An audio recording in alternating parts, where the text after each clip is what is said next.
So thank you everyone for joining us here. Today we're going to talk a little bit about the truth behind automation and talk a little bit more about some of the costs behind developing some of these automations and talk a little bit more about some of the tips and tricks and things that you can do to set yourselves up for success as you continue on with your automation journey. So I'm very pleased to have Karl Bickmore joining me today. So Karl is the CEO here at Raven Automation. Again, my name's Jared Brantley. Some of you may know me. I am the Chief Automation Officer here at Raven Automation. So Karl, how's it going today? Pretty good. Just an exciting day here as we're getting ready to end the May season with school graduations and planning for summer, and getting a lot of fun business done these days too. So Oh, it's pretty I know. exciting. You know, my oldest son graduates next week, and I never thought this day was going to come, but I'm glad it's finally on its way here. Yeah, yeah. But that's not why we're here to talk today. So this is actually a subject that comes up quite often as we're talking to people. You know, how do we maximize our ROI from automation? How do we really progress forward and kind of go, down the path that we need to go? And I'd really like to step back and just talk about why are you automating? You know, when it comes down to it, there's really three basic questions that you should really consider as a business owner. You know, what is your reason for automating? And those questions for that are you trying to solve for friction points, in your service experience? You know, so when we talk about that, are you having some issues with certain kinds of tasks that your team's performing? Are they creating some customer issues? You know, is that your reason for automation? Are you looking to scale your business and improve your efficiency without trying to add new headcounts?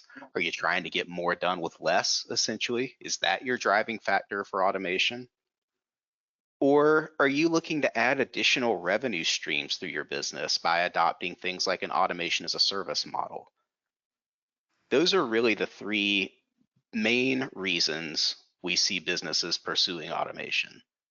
So the real answer here, for most businesses, they're looking at all three of those points. But the reality is you really should pick one of those things as your primary reason for embarking down this journey. What are your thoughts on that, Karl? Yeah. Look, I think you couldn't have laid it out better, and it's definitely where my head has gone in the practice. I mean, for me, the automation journey started in, well, I think a lot of us when we began as MSPs back in the day, we thought we were going to make huge headway with automation by scripting through RMM and whatnot. But as the industry has progressed and as we've continued to use the tools and added things like security tools and other vendors into the mix, and our clients becoming increasingly cloud focused, we're finding ourselves dealing with so many applications, so many programs, so many vendors that it becomes very difficult to work in an efficient way. All of our people have so many tools to work with. And so for me, the journey originally began as like, how can we create efficiency, right? Mhm. But this was, good 3 years ago, 3.5 years ago, when we decided to really focus on it and start dedicating staff to it in our MSP Right. business that we had. And so, but for me, I think that if you're thinking you're going to get it all done all at once and have all the benefits and ramp it up and be done, 6 months, you're fully, set. That's probably not a practical approach. There's a cultural shift that Right. has to happen with the situation as well. But I agree. Decide what's most important. Focus on that. Helps you gain ground to then move to the other things in the future. And so to me, it's like whatever it may be, providing automation to create stickiness with your clients or gaining efficiency. These are good things to focus on, but know where you want to go grab ground first, because it kind of helps you set your roadmap for automation and begin to focus your culture on the cultural shift necessary to think automation first instead of automation as an add-on, if that makes sense. Absolutely. Absolutely. You know, you got to know where you're going before you ever leave the house, right? Or you're never going to get there.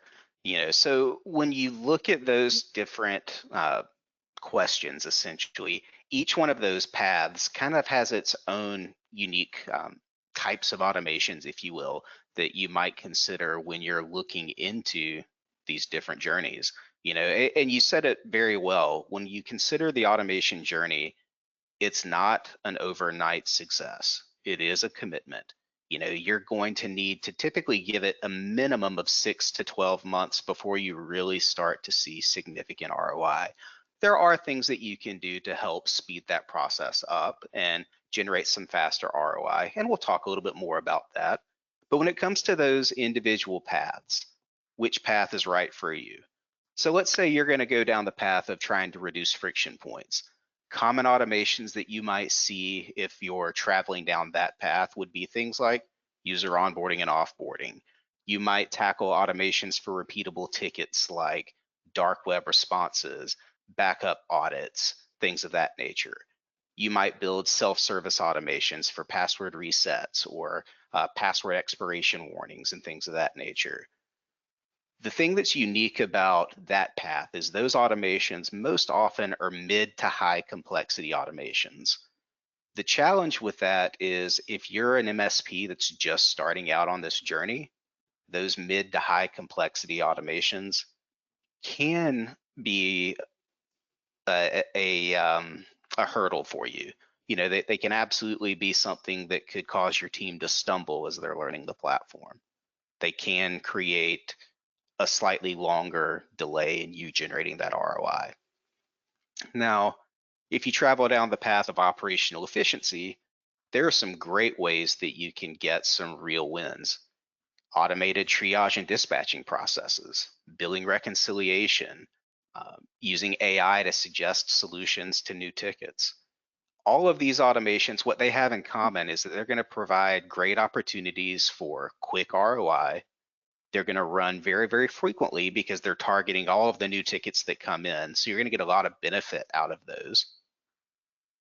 And then when you start looking down the path of automation as a service, this is not the path that I would tell you to go down on your own. This is something that you would be better suited tackling with the help of a third party or an expert in the field. Automation as a service, you might see things that are going to be more client focused, like accounting automations, maybe things in the HR field that are client specific. You might start to see a virtual chief automation officer or process analyst role within your business. But these are all things that I would consider to be far more advanced and fit a little bit higher in the maturity model for an MSP on the automation journey. Yeah, well, but I would also argue, look, that's one of the great long-term goals that you can get to. Absolutely. Because once you begin doing automation as a service for your customers, now they have processes, not just their IT systems functioning and running that they rely on, but now processes, internal processes like their hiring process, or maybe their AR process, or some other operational process that we're now automating now functions because of their relationship with you. And Hmm. and and look, let's face it, as the industry is changing, the infrastructure managed IT game is going away, and it's going away quickly. And so if we want to maintain our pricing, we want to maintain our relevancy, we need to go higher up the business food chain. And so I think this is where you got to go. But the problem with this is why we're recommending this is not the first place to start, is if you're not very good at turning processes into automations just for yourself yet, then it's going to be far more difficult for you to do a good job of it with your customers. Who, in my experience, the average MSP customer I'm working with, I would say their maturity in process and planning is oftentimes not that great. And so Right. you not only do you need to lead them through what can be automated and what would make sense, you got to help them actually create their process to then automate.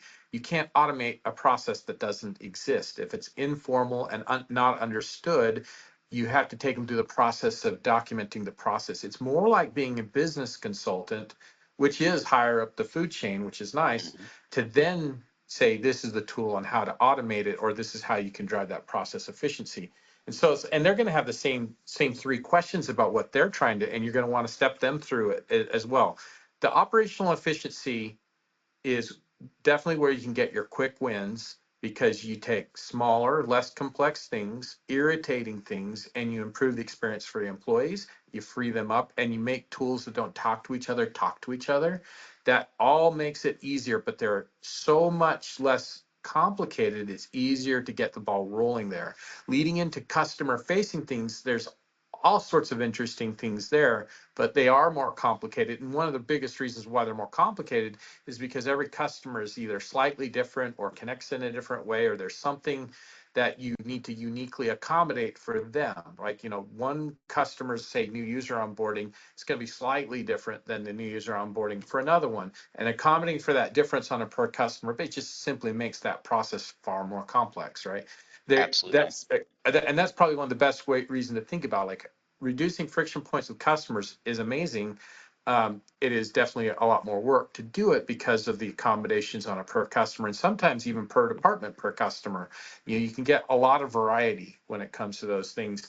And so these are all things that you should be thinking about. But as a journey, it's, in my opinion, better to gain ground quickly and get excitement in the culture in your company going, and then move into the more complex scenarios that are only just improving your employee's life and also the life of your customer eventually, which is going to a whole new level of stickiness. And frankly, you should be able to reach a whole new level of profitability with them as you move into this type of work as well. Yeah, it's great that you talk about user onboarding. I've had the luxury of working with, I don't know, something like 60 or so MSPs over the last year and a half, give or take. And almost always MSPs start with user onboarding as their first automation. And there's a few reasons why. This No, it's always the most irritating. common pain point in the client experience piece. You yourself can recall, as we worked through some of these things, we had numerous client experience issues. It's a very complex process as well. It's very prone to human error. There's always things that gets missed by humans. There's always parts of the SOPs that accidentally get skipped, or worse, documentation's not updated, things like that. Uh, we always find those cases where those tickets take a really long time to complete. So it's natural for this to be a first choice automation for MSPs. But is this the right place to start? The answer there is maybe, maybe not, but really probably not.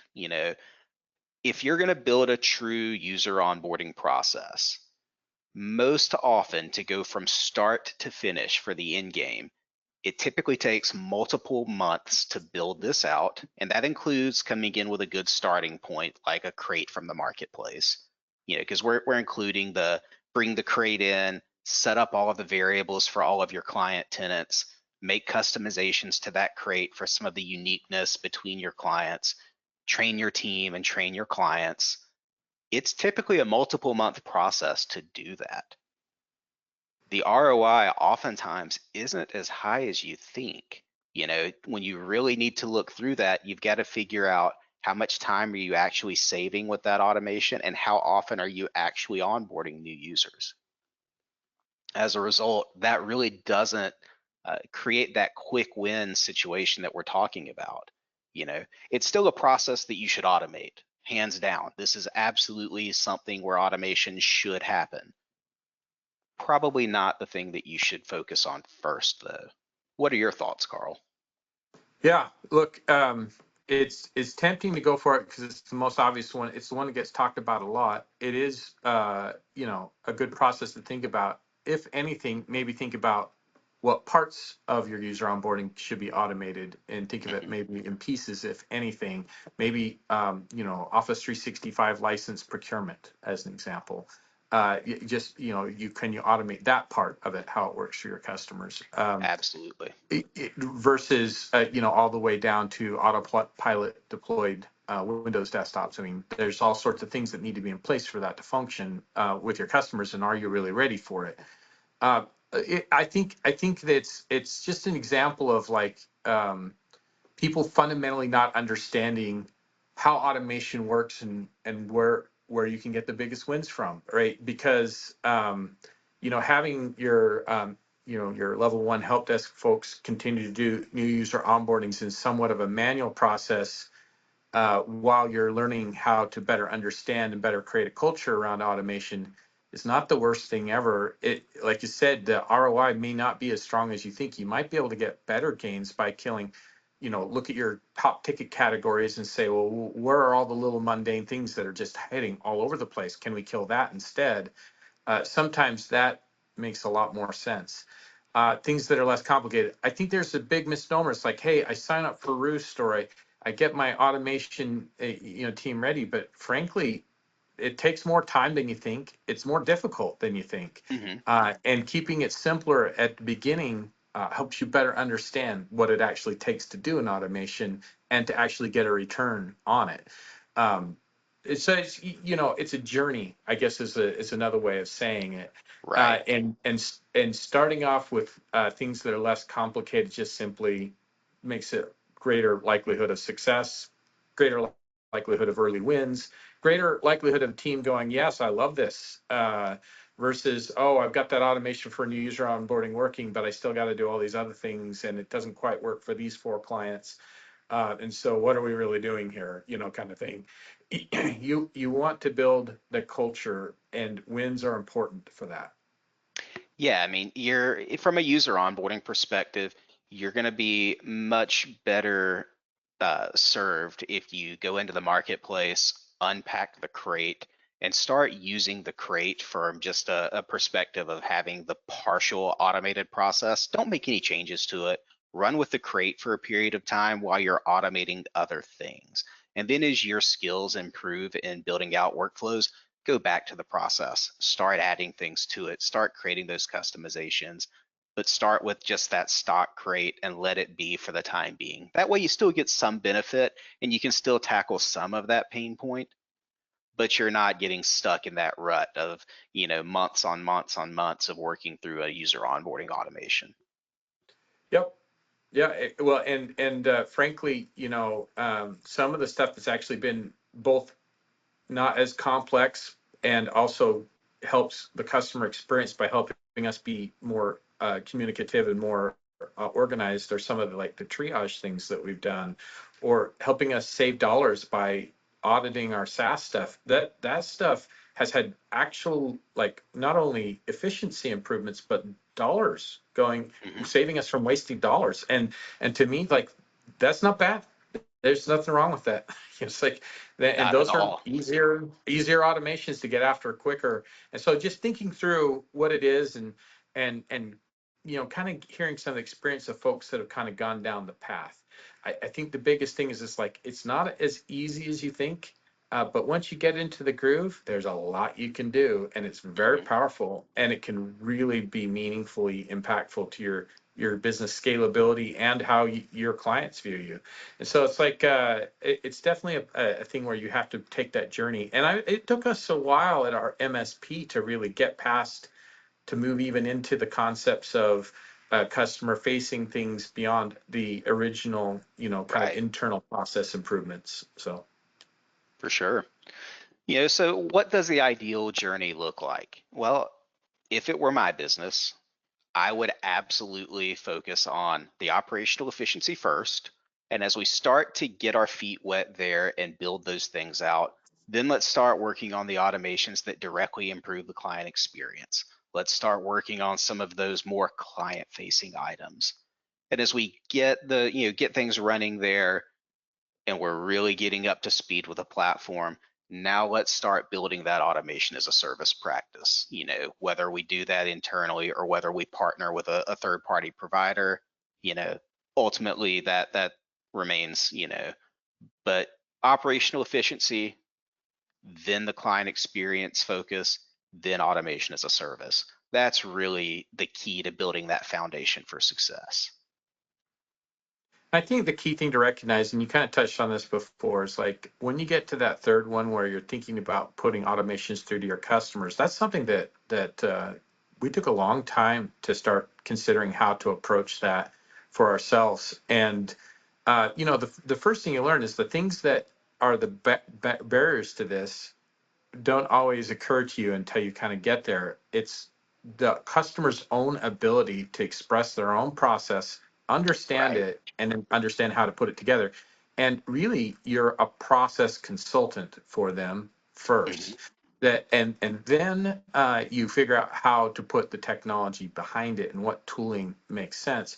But just don't underestimate the value of the consulting that you have to do in order to even get that started, and oftentimes the industry knowledge necessary to work within that customer space. So that's the real barrier there, is building up the do can you go to your VCIO and say start being a business process consultant for a mechanical and plumbing engineering firm? You know, do you know enough about their tool set and how their workflow works between their designers to their project managers to be able to say what's your process Absolutely. and how could it be improved? These are the kind of things that you've got to get to on that journey. And so becoming good at automation first for yourself, and then improving the customer experience. This makes total sense. It's definitely how we progress through, and it's very difficult to skip steps, in my opinion. Hmm. And you're right, just being good at automation isn't enough. That's only part of the picture.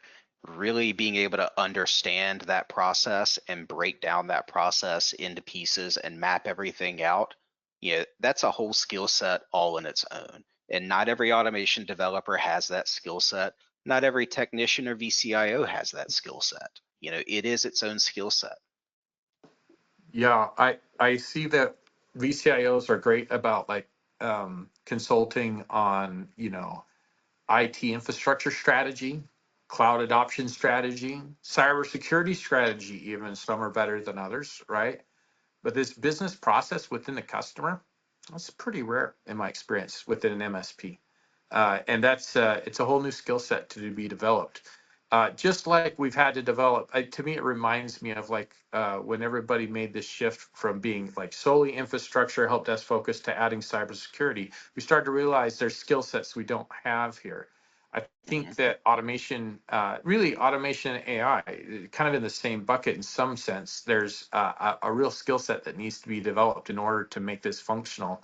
But it's completely obvious that this is the future of what it means to be an IT provider, in my opinion. Uh, there's just only so many more, Office 365 or Google Workspace migrations we're going to be able to do. There's only so many more server setups we're going to do. It's pretty limited compared to what it used to be. And Hmm. so, what are we left to do for the customer that provides the kind of value that commands the prices that we're offering? You've got to find a way to pivot, Right. and you've got to take the journey and understand it will take some time to get there. Yeah, and this is really what I'm about to say is the moment where everybody looks at me when I have three heads here. But I'm already hearing larger MSPs that are private equity backed and hearing talks about how the traditional managed services model as we know it today, we're going to start seeing prices for a per user model drop down to as low as $20 a user. Those are Yeah. the current predictions. And the focus Well, is going to shift more towards that process automation for your client base. that's right. I mean, I don't love it. That managed IT in its traditional sense has become that commoditizer, is becoming that commoditized, but it really is. Hmm. But and maybe commoditized isn't even the right way to say it. It's just what we need to do is so much less. We don't have to manage backups like we used to of servers. We don't have to migrate servers. We don't have to think about connectivity across sites. uh, you know, if we meet a new customer in an MSP today, are we going to propose that we take their servers and get them the next version? No, we're going to say, okay, how can we move that workload to the cloud? What does need to remain? What are you using that doesn't need to be used anymore that can simply just go away? And so you get these clients without servers, without any applications, sometimes beyond just Right. Office Suite. And what do they really need help with? Well, they need authentication control. They need some type of management. They need some cybersecurity things. But what we've traditionally done as an MSP, it's almost nobody even needs it. Even firewall management. What is the applicability of that? Today, when an office has a firewall, when half their people work from home, from Starbucks, what does it really mean? What are we really doing? Are we protecting servers like we used to? Not really. Not. I mean, we do some, but not at a level we used to. And I could tell you, it's like, most MSPs are like, how quickly can we get you out of that dynamic, Hmm.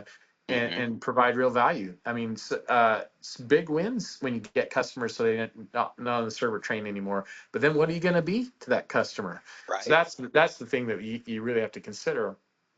Yeah, And and with are you the providing value? yeah, for sure. And with the constant advancement of AI tools, I think that we're going to see a real, reduction in requests coming from our clients to support teams because they're going to start leveraging AI tools to help them with issues too. Well, and I think a lot of MSPs have figured out how to begin that process themselves. Hmm. Through great partners like, I know that we work a lot with the Thread product, which is doing Yep. some interesting endpoint things, some interesting AI integration. Look, it's an easier journey for the customer when the problem is easily understood by an AI tool. And so, but I think we also have to remember that some forms of AI are still the unfulfilled promise, and this is why automation in the form of like the RPA style, like we use with Roost, is really how you complete the picture. That Right. which doesn't need intelligence, simply needs to recognize a condition and execute a process, or take a request and do it, simply automate it. When intelligence is helpful, leverage it, but the two together are pretty powerful. And that's where the use cases really become the MSP of the future. Yeah, for sure. So let's move on from this for a second. We've talked a little bit about getting that foundation in terms of your automation journey. So what are some things that you can do to maximize your value? All right. So some great examples of automations that you can work on to start building that value. We talked about triage and classification. We've talked about dispatching. We've mentioned AI-based suggested solutions. But there's automated documentation to pull things like user information, shared mailbox information, group information.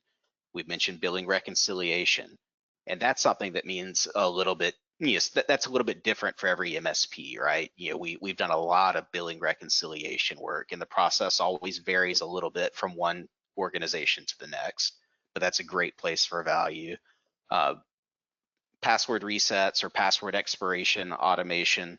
Yeah, it's a great way to reduce some potential tickets. User onboarding and user offboarding are also things that you should absolutely automate, albeit not necessarily your early automations. Um, Something that we actually did for your MSP SnapTech, Karl, is we put in some automation for spam best practices. So this is something that when you onboard a new client, you fill out a form here in about a minute and a half, and it applies all of your spam standards for your Microsoft tenants. So that easily saves a solid 30 to 45 minutes of configuration for every tenant. And that can actually be set up to run on a recurring basis to make sure that your baselines stay in case someone goes in and makes a change. It can get reapplied to ensure you're meeting those baselines. Um, There, I think about this as sort of the dirty secret of our industry. It's it's it's the things that our customers are expecting us to do and want us to do a good job with, that we oftentimes have inconsistent results, right? mhm. Either in how we're triaging tickets to get them assigned out, or what it takes to get a password reset done. And why does this really need to involve a call and a call back and then a scheduled thing, and then finally you're on the phone to do it? Uh, there's all sorts of information and tools that we're using, and the reality of it is if you're not automating some of these things, these are things you never get to, or you never notice that these three clients don't have your spam configuration standards in place. And so Right. what you do, you go get another tool to do it. Well, maybe that's the way, but then there's another tool to manage. And so what are you doing if you're not automating some of these things? What you're really doing is not delivering the full promise of your service. I think of the thousands of things that like we just can't get to because there's so many details and customers are calling in. So how do we get after it? The reality of it is, if you don't get some of this very identifiable, mundane operational things automated, you're probably not being the MSP that you really want to be. And that's why I call it the dirty secret, because customers won't always know why some things aren't clicking great or why some things are clunky. But the reality of it is that they're very data intensive, they're tool intensive.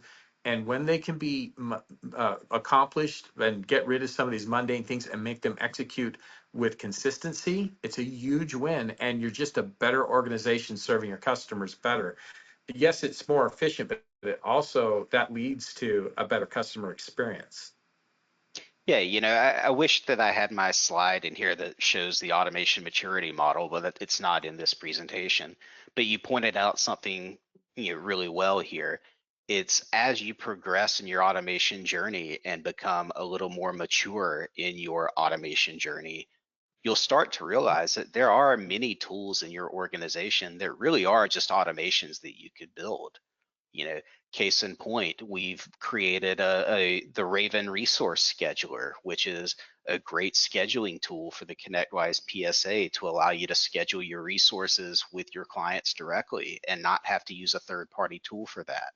The Yeah. spam best practices, as you just called out, is yet another automation that could be done with a third-party tool, but you don't need the third-party tool because you have an automation platform that can take care of that. So as you Hey, progress forward, you'll see a lot of those things that may be tools that you have today that could simply be automations that you build. yeah, well, that it's a really good point. Is some of these things are not as complicated as it may seem, and yes, you can buy the tool, but then somebody's got to manage the tool, and it's another thing to make sure everybody's aligned on. Whereas, if you're just applying automation that says, "Do you have Office 365?" These are the things that are now available.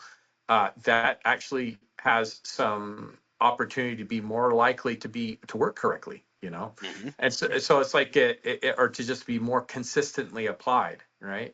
You don't have to remember to do it. The automation will know because it's been connected. You got to make that one connection of the customer to your automation in Office 365, but then all these other things happen where you don't have to think about the different tools and the enrollment and then the management and the billing reconciliation. So there's value to streamlining like that. But it really is, in my opinion, it's about like really at some levels just fulfilling the promise of all the things that we just don't get to. That's like, in my opinion, the dirty secret of the industry. Right. So, I promised that we would talk a little bit about costs, and we haven't done that yet. So let's do that.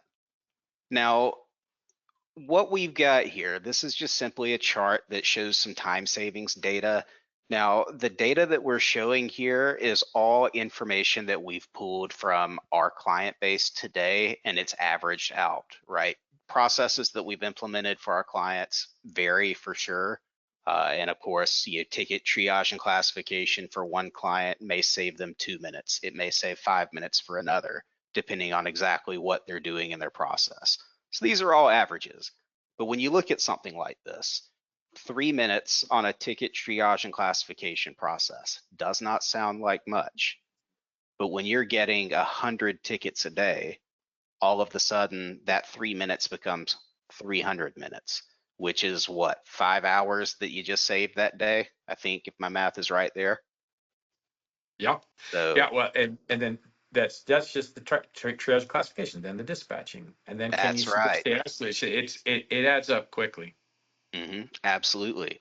When you go into things like documentation, so for that, we're looking at, like I said, users, groups, shared mailboxes, other information around your Microsoft 365 environment.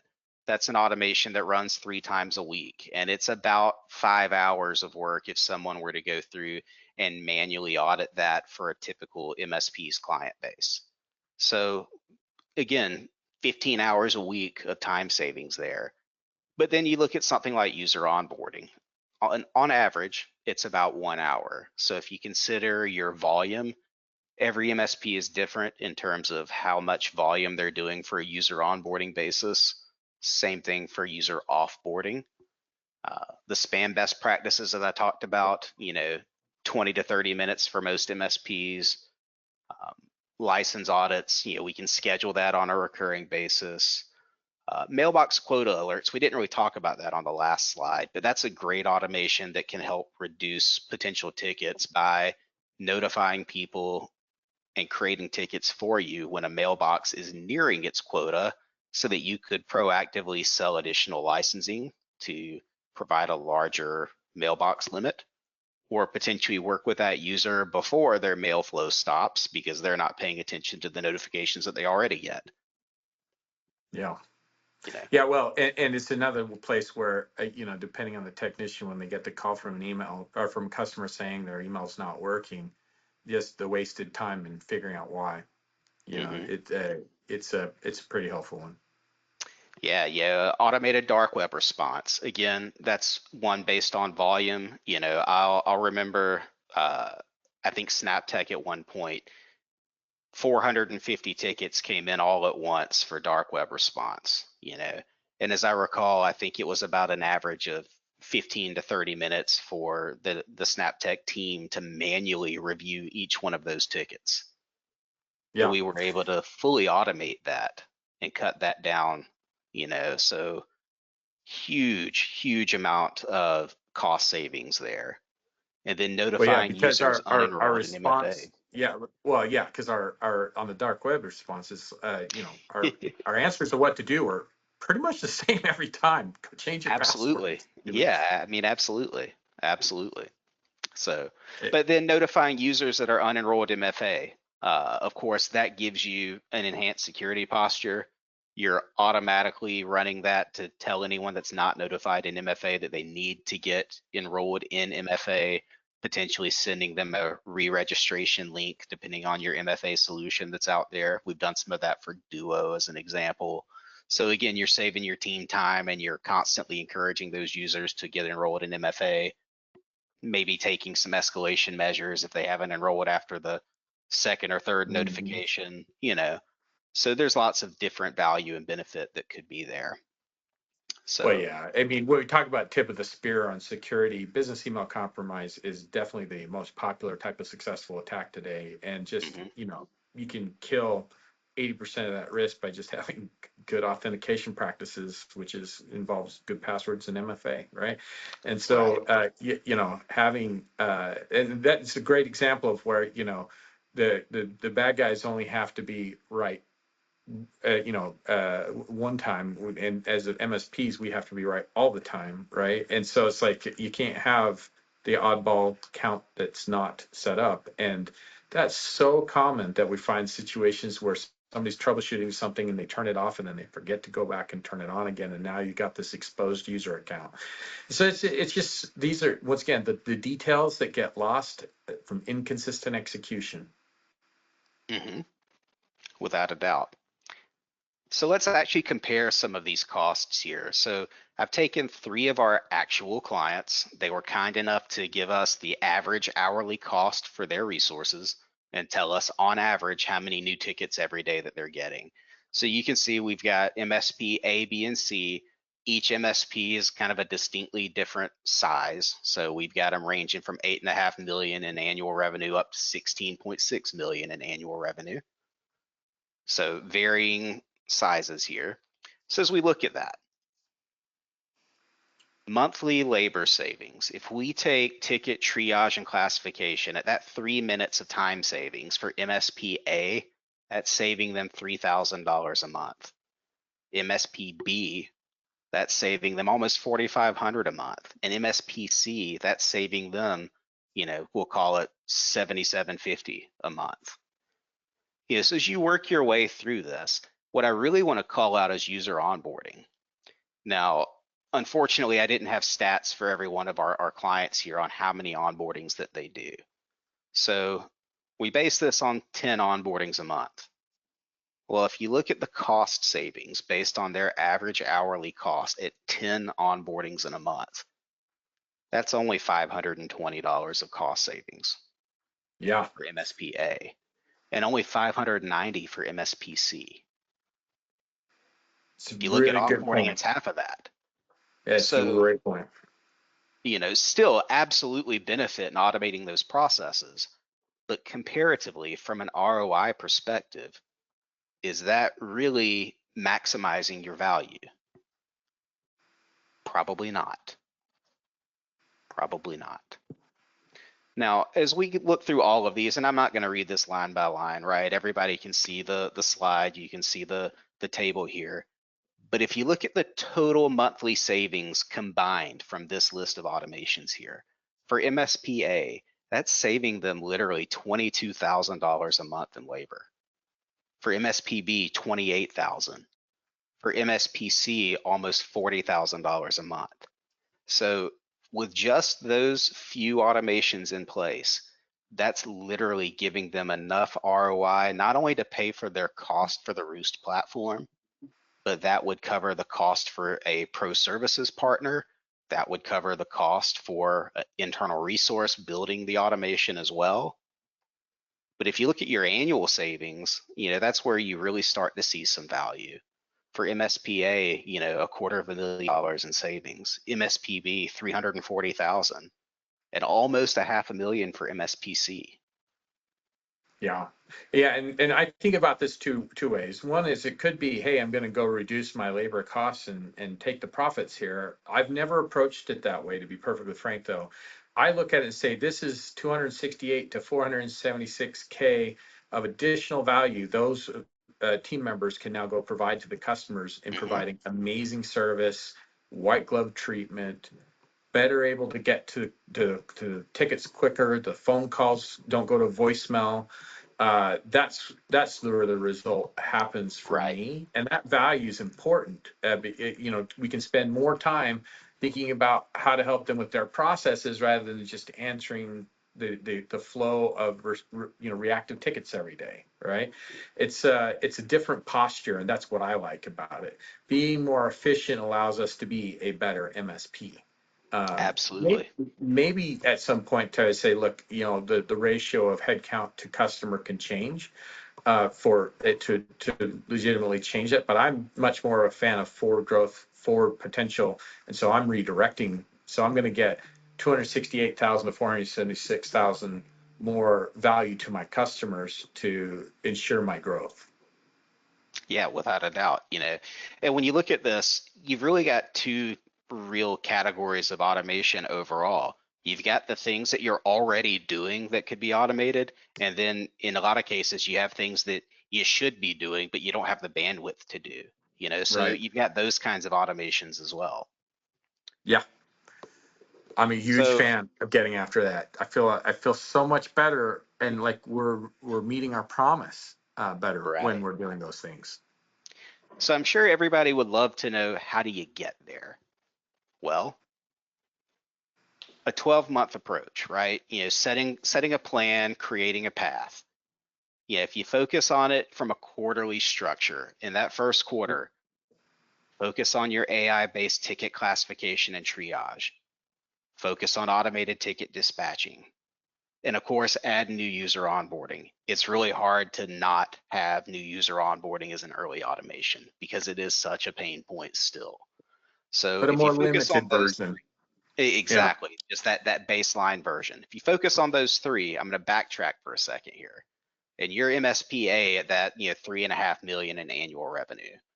Between those three automations, you're looking at roughly $6,500 a month in labor savings. That can be got after pretty quick. Absolutely. You go into the second quarter, focus on adding the automated documentation, adding user offboarding. We don't have this on the list here, but this is a really helpful automation. Now that you've started to add a lot more, you can start to add form URLs to your tickets by adding this back in with your ticket classification automation. So now that you start doing some of these onboardings and offboardings, as those tickets come in and you're classifying them and you have like onboarding and offboarding forms, you can start having that automation insert links to those forms and send those to your clients as ticket notes so that your client gets the correct form to fill out, if they're sending in an offboarding request or an onboarding request or what have you. That's an optional piece, but it's definitely something that you might want to consider from just an efficiency perspective. And then putting together a billing reconciliation, automation, or web app. I personally like the web app dashboard, or the dashboard web app rather. That way you have kind of that single pane of glass style vision to see all of your SaaS products and all of the license usage, and you can very quickly look and see what your counts look like before you run your billing. Yes, very helpful. You know, Saved us a lot of dollars. move into your third quarter, start looking at AI-based suggested solutions to new tickets. That can easily save anywhere from, about 5 to 10 minutes per ticket for your average tech to cut down on their research time. Before they ever see the ticket, they're going to have items that they could try to resolve that ticket right off the bat as an internal ticket node. Adding the alerts on password expiration, that can hopefully help reduce the password expiration or password reset tickets that you get. Having the spam best practices brought in there. And then as you go into your fourth quarter, now things really can start to vary. You've already started to establish more of that foundation. Now you can start to put in some automations that are really more targeted to your specific goals, or more automations that are designed to help reduce volume of tickets, or other automations really designed to focus on other operational efficiency enhancements. Maybe things more on licensing audits, or maybe you're looking at more automated response style tickets like backup audits of some sort, or the dark web response tickets, things of that nature. So following a 12-month plan like this will absolutely put you in a position to truly maximize the ROI and get you much closer to these kinds of labor savings that we've laid out here in these plans. Really, and the key thing here is this is mostly operational efficiency, a little bit of customer experience improvement. Where you're going to go after that 12 months starts to get really exciting on the value as well, and the stickiness of the customer. So you're really still kind of in that quadrant A for the most part in this first 12 months, until maybe that last quarter you start to add some of these other pieces in. And so it's a journey that's going to compound itself as you go, and you should be gaining ground. This is, your first year of savings as an example. What is it the next year? It's going to grow. It's not going to shrink. Yeah. Right. So the benefits of this approach, we've already talked about the faster ROI. You're going to get, near immediate cost savings to cover your investment in that first quarter. You're going to get some improved SLAs and response time. So that's going to be direct improvement to your client experience. We're already covering that user onboarding and offboarding, so you're going to get some of the benefit of those reduced friction points for your clients. But because we're incorporating classification and dispatching and billing reconciliation and service related items, you're really getting a total company impact. So the benefit there is you're affecting every part of your business, which is really going to help you establish that culture of automation.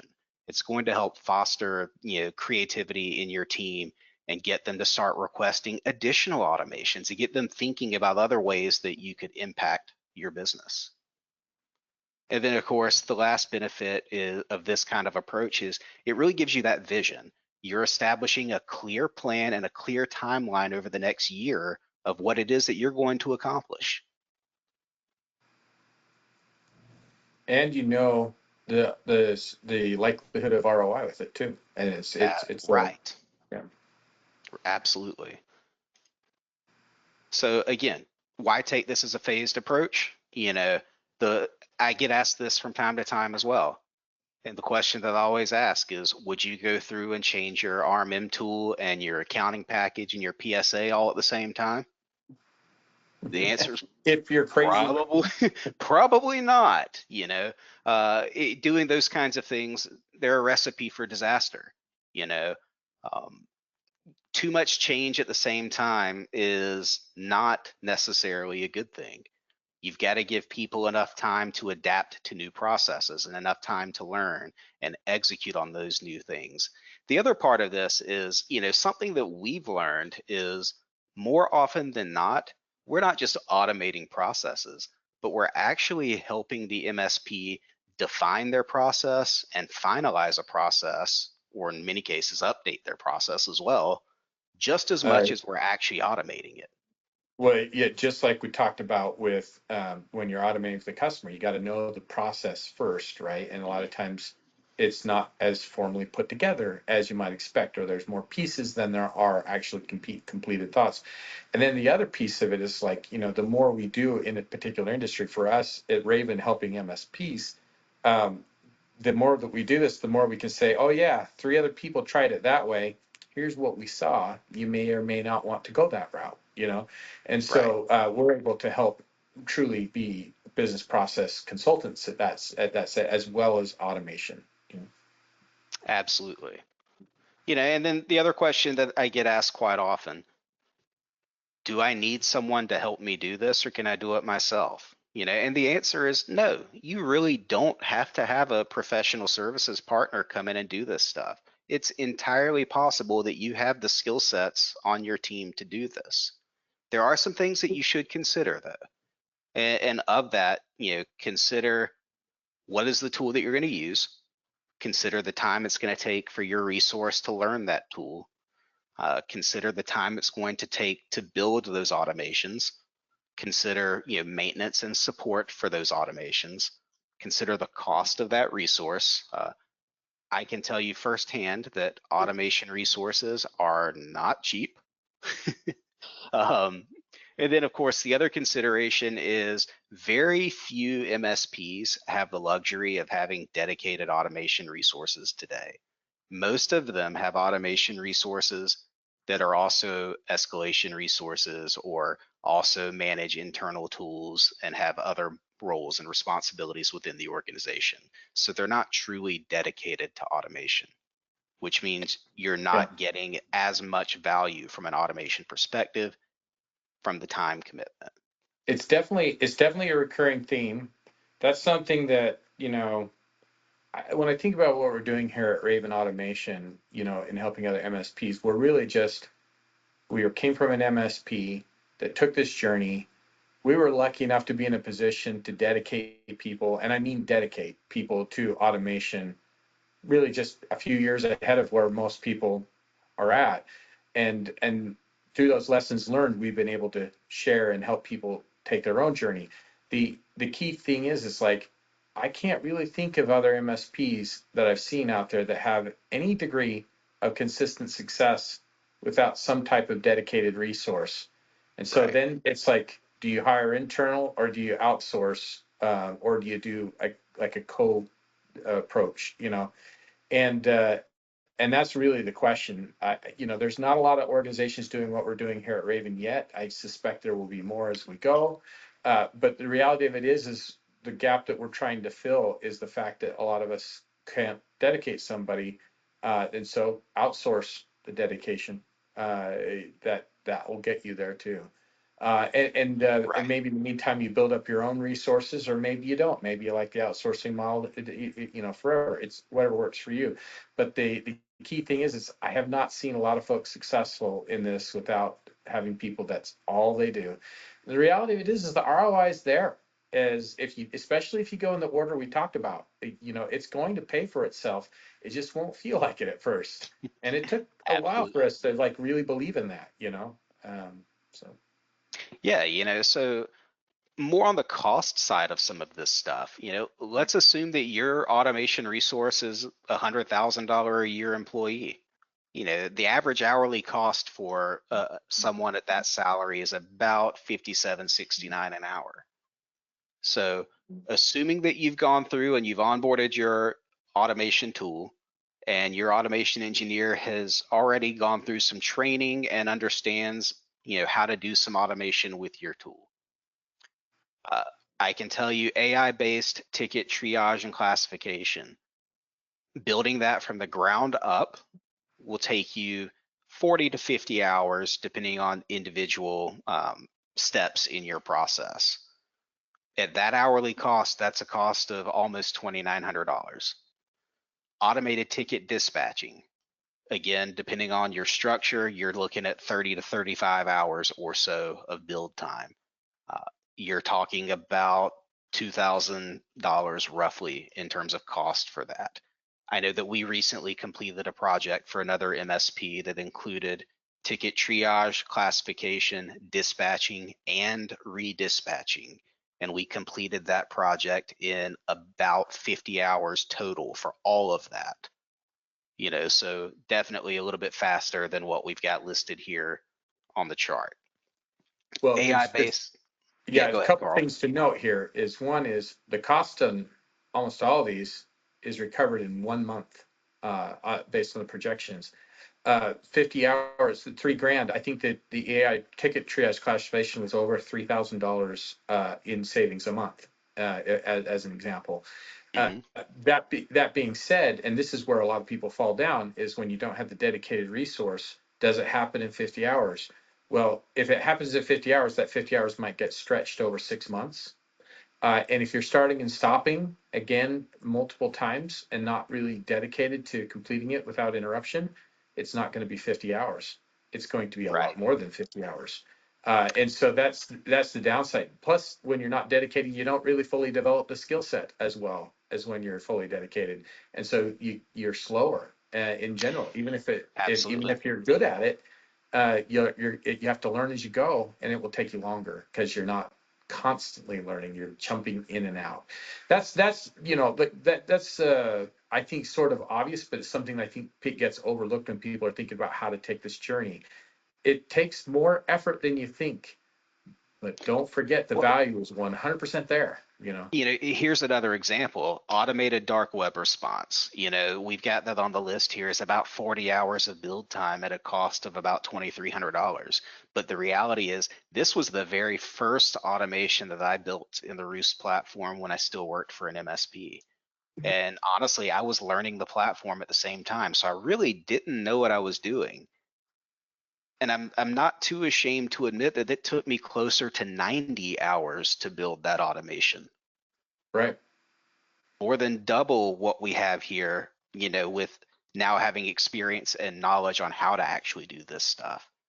So keep in mind, if you're building these things on your own with resources that don't have any experience using these tools, the build time can be much greater. Right. So Yeah. And when you dedicate them, they get faster and better. absolutely. So how can outsourcing help? How can Raven help? Well, partnering with us, we can absolutely help you generate that ROI faster. We can remove that ramp up time and take away the training time that's needed by your internal resources learning. We can get workflows in production faster. And how do we do that?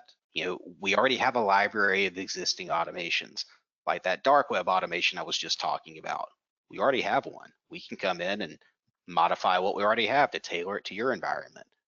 We have a Yeah. team of resources that are dedicated to the Roost platform specifically. They're experts in the platform. I guarantee you that they see and build more automation than anyone else out there in the community. And as a result, they also find more bugs and report more issues than anyone else. We've also got multiple service options that are available. Depending on your business need, we can work with you to either use one of our standard packages or create a package that's unique for your needs. We've also got some other potential flat rate automation plans that are in the works as well that we can come up with to help suit your business needs. So based on that, right now, our standard plan offerings, we still have our quarterly plan offering that gets you 15 hours per quarter, workflow monitoring and maintenance, complimentary onboarding, and it's a quarterly term. We also have our monthly plan that gives you 15 hours per month, again, with monitoring and maintenance, a 3-month term, complimentary onboarding. But we have other options available as well. So if you head over to the Raven Automation website at ravenautomation.com or email our sales team at ravensales@ravenautomation.com, we'll be happy to talk to you about some of those options that are available and find something that works for you and your business. Yeah, there's no doubt that we've had a lot of customers give us the feedback that we were able to help them get over the hump in areas when they were working with Roost where they were struggling because of the lack of dedication or the lack of expertise or experience. And we've had a lot of compliments from our customers on how quickly we were able to get some of these things done. So it is a path that would work, but whatever path you take, the principles are the same. And we look forward to being helpful. And whether you work with us or not, we're always up for a conversation and very active in the community and always willing to share what we're working on and to be a voice that's out there doing it with some good expertise. Absolutely. And if you happen to be watching this webinar and planning on attending the Flow conference in Tampa next month, come on down to the booth and say hello. We'd love to chat with you there as well. Indeed. Well, thank you everybody for joining. Karl, thanks for taking time out of your day to have some conversation with me as well. I hope everybody has a wonderful afternoon and I appreciate your time. Thanks.